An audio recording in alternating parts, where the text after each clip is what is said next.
Dumaan lang ako ng Walter para mag-withdraw. Medyo haggard-haggard tayo kasi hindi lang ako nag-ayos. Nasa tapat tayo ngayon ng Walter. Hihintay na lang tayo ng jeep na papuntang Robinson's Lipa. We're here at Robinson's Lipa. Bibili lang tayo ng food. Dito tayo ngayon sa Greenwich. Order lang ako ng food ko. Ang nagastos natin ay 547. So yan, pupunta na tayo ngayon. Sasakayan ng jeep. Yung mga ate ko haggard-haggard na. Pero nandito na tayo ngayon. So ito siya. Ito yung reception. Then ito yung bubungad sa'yo. Dito ako sa Villa 1. Ito yung Villa 2. Tapos dito yung Villa 3. Ito yung sauna. Yes, papasok na tayo. Ay, ang ganito. So ayan siya. May artificial plant lang here. Tapos dito yung water. May trash can. Yung projector, speaker. Ito may mahabang upuan dyan. Table na maliit. Ito yung kitchen. Ito yung pinaka-pool. Ay, perfect. Ang ganda ng kitchen nila. Kompleto. Mga oven, rice cooker, electric stove, kettle, utensils, mini fridge, hand wash, dishwashing soap. Ito siya from here. Ito yung CR. Bango. Diba pagkapasok ko, sobrang bango. So, akit lang tayo sa taas. Hello, cozy ate. Ang ganda. Ate, ito siya. Nandito yung AC. Bale, 4 na bed to. Tapos ito siya. Ayan, ito lang naman yung view from taas. Again, uulitin ko lamang po. Ako lang po mag-isa dito. 4 na kama yan. Kahit magpalipat-lipat ako dyan, tigil 5 oras ako dyan matulog. Check natin itong CR. Kasi naman yung interior ng CR dito. Kasi naman sila malinis and mabango. Nakagandahan din dito, meron sila storage drawer. Sa ilalim ng kama, pwede nyo paglagyan ng mga gamit, sapatos or what. Pero meron din naman dito, parang lalagyanan din ka ng mga damit or kung ano mang gusto mong ilagay. Since mag-isa nga lang ako, ayan, meron lang isang set ng guest kit. Ate, enjoy natin to mag-isa. Gawa tayo ng kasasaya natin. So, ayan mga ate. Nagulat ako biglang namatay yung ilaw. Yung pala nawalan siya ng power. Wala pa rin power, ate. So, ilang minutes na yung nakalipas. Lagpas 20 minutes na. Nasasayang yung stay ko dito. The power is back. So, pwede na tayong enjoy. I-operate na natin. Ayan! Ayan yung batong nakikita ko. Ayan siya. Fantasy.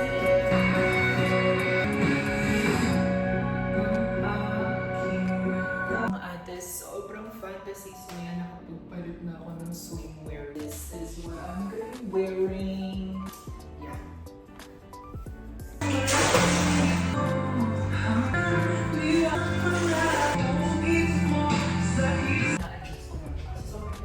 I believe na kaya ko siyang palinapin. So yan, hindi lang siya ate.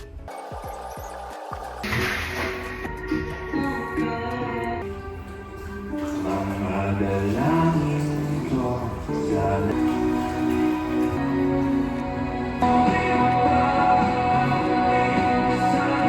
Ayan, kakain muna tayo kasi nagutom ako. Ayan, meron tayo ditong chicken parmesan. So, ayan, binuksan na nila. Oh my gosh, fantasy! Swimming na tayo ulit.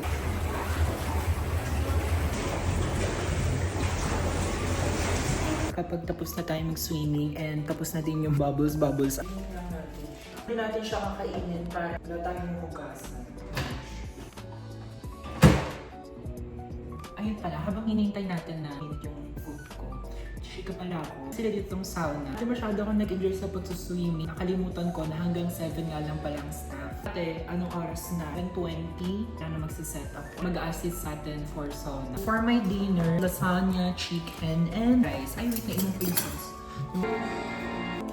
Thank you. Lumuhod siya sa harapan ninyo at mga ate, so ayan, tapos na ako manood ng movie and then magkakaraoke na tayo. Wala namang mic, kanta-kanta na lang ako dito. Ang malalim at baka sakali na mamaligmata lang mo. Isang kapulan mo.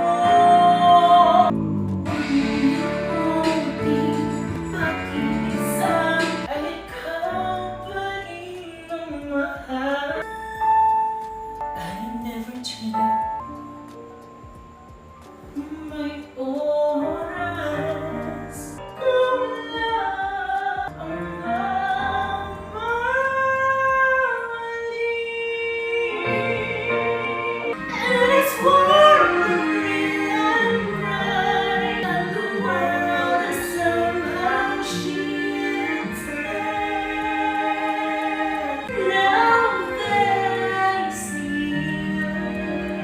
tayo magkaraoke. Tigil ng pagfa-fantasy. Kakain tayo ng midnight snack. Iinit natin to pizza. Let's consume hot. So, iinitin natin siya. Labas lang tayo, bibili tayo ng chips sa Alphamart. Buti na lang may Alphamart dito sa tapat. Lumabas lang tayo. Pero sarado na yung Alphamart. Nagsasara pala siya. Hindi pala siya 24/7. Ayun lang, pag mag-check-in kayo doon, pag may mga kailangan na kayong bilhin nyo na kasi sasarado pala doon. Sobrang tahimik ate. Ako na lang ata yung maingay kanina. Si Bakla sabi mag-relax. Ending nagpuyat si Bakla. Ayan, umakyat na ako. Dito na tayo sa room. Nakyat ko yung pizza. Yeah. Buti na lang may TV dito. Makakapanood tayo.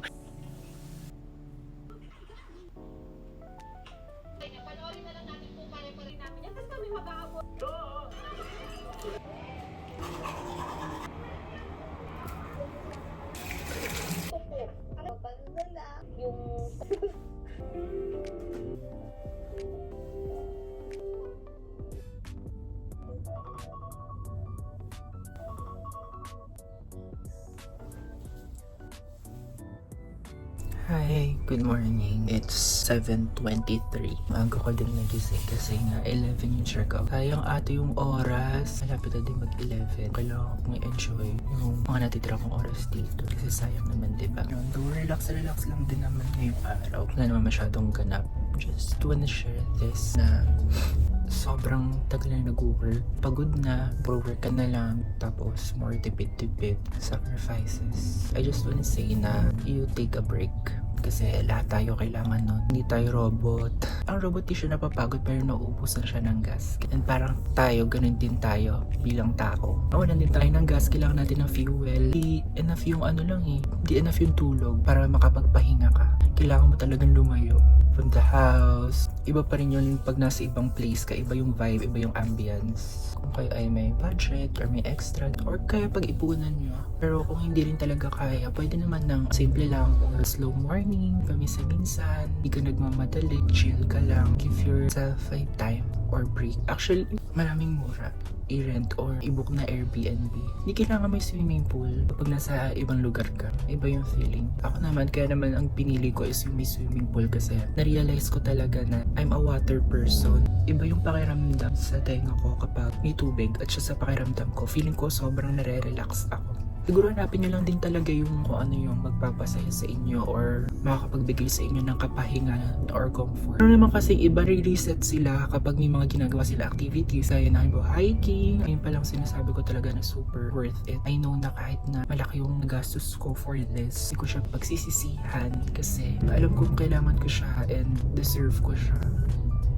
Ano pa ba? Ayun, please try nyo mag-travel or mag-book ng mga ganito ng kayo lang, ng solo. Kahit once in your lifetime lang kasi minsan ko na ito by experience ate. To be honest ako, nung bino ko siya, hindi ko in-expect. Takot ako nun kasi nga someone na very extroverted na person. To ba, kaya ko ba yun? Parang mas nag-enjoy ako pag may kasama eh. Pero wala, nagawa ko siya. Tignan mo, nakalipas na nga yung gabi. Umaga na, ilang oras na lang mag-check out dito. Pero, yeah.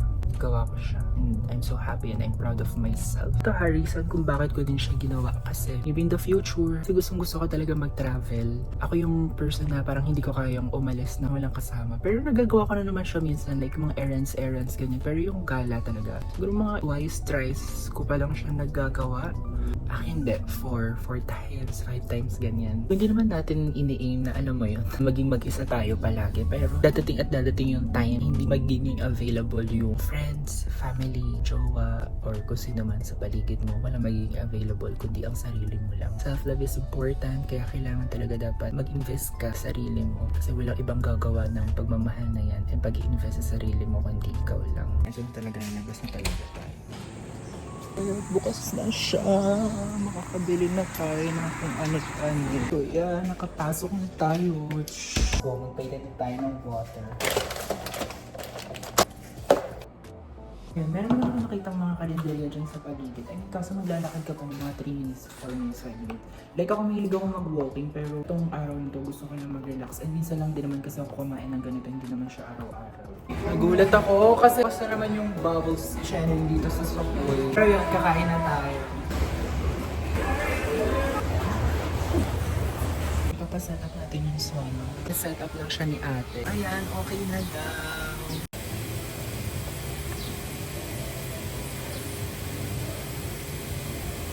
So, ayan, tapos na tayo mag-sauna. Grabe yung pawis ko. Tagaktak siya. At ang sarap.